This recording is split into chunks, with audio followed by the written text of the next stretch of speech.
Guys, tignan natin kung makakuha tayo ng dahon ng sitaw. Kumakain ba kayo ng dahon ng sitaw? Ito, dahon ng sitaw.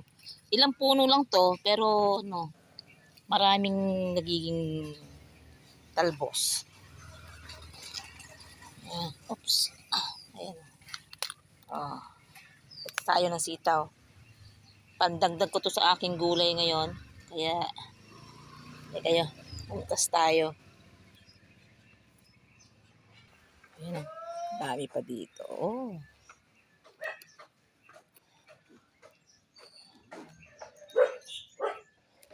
Uy. Sarap to. Alam niyo ba? Dito masarap. Masarap to. Tapos, ito naman. Saluyot. O, diba? Ganun lang talaga. Para sama-sama na yan. May isda ako dun eh. Prito.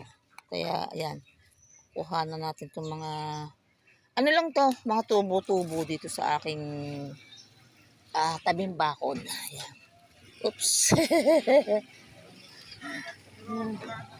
Sa tabing bakod. Ano nyo? Kasya na to sa amin dalawa ng aking kasama. Diba? Ano lang yan, maliliit na dahon lang yan, pero marami tayong magagawa sa buhay namin yan. Ito maganda ang dahon, no? Saluyot. Jesus. Tuloy ang buhay. Diba? Dahon-dahon, pero malaki magagawa. Diba? Masustansya pa yan. Kaya go tayo sa dahon ng mga damo-damo. Damo-damo daw. Very good to, diba? Diba?